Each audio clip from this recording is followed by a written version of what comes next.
Hi guys, আমি সীমা। অনেক দিন পর চলে আসলাম সীমা রান্নাঘরে তোমাদের জন্য একটা রেসিপি নিয়ে।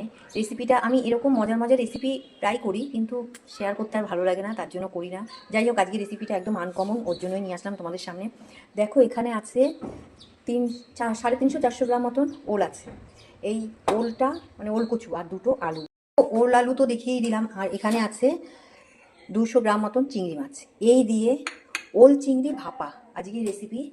ওল চিংড়ি ভাপা। ফার্স্ট আমি ওল কচুটা আর আলুগুলোকে কেটে ভাপিয়ে নেবো, একটু গরম জলে সেদ্ধ করে নেবো। ওল আলুটা সেদ্ধ হচ্ছে, এদিকে আমার একটা এই ওল চিংড়ি ভাপার জন্য একটা মশলা লাগবে, সেই মশলাটা আমি রেডি করি। লাগবে দেখো, এখানে 2 চামচ মতন পোস্ত দিয়ে দিলাম,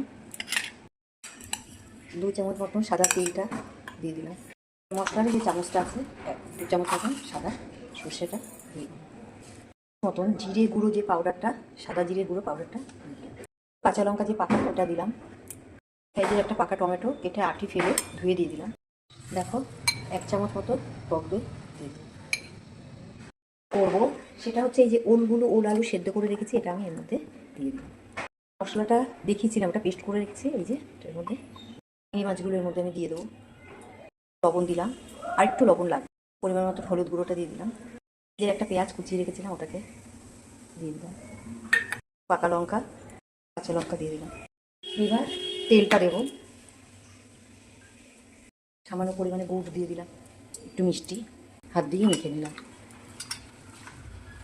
তোমরা কালারের জন্য একটু কাশ্মীরি লঙ্কার গুঁড়োটা দিতেই পারো।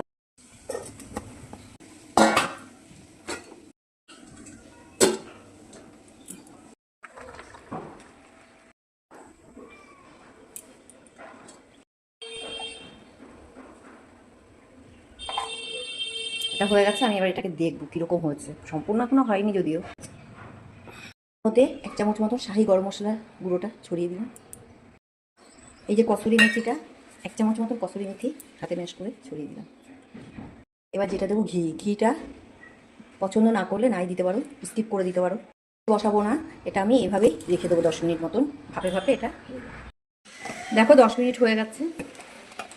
দেখো কি সুন্দর হয়েছে, গরম ভাতের সাথে দারুণ যাবে। গরম গরম ভাত দিয়ে এইভাবে তোমরা করে খেয়েও। ওল তো অনেক রকমই খেয়েছো, এইভাবে করে খেয়ে দেখো, এত সুন্দর টেস্ট আর এত সুন্দর, মানে দেখতে যেরকম সুন্দর খেতেও দারুণ লাগে। যাই হোক, যদি ভালো লেগে থাকে লাইক কমেন্ট শেয়ার দিও।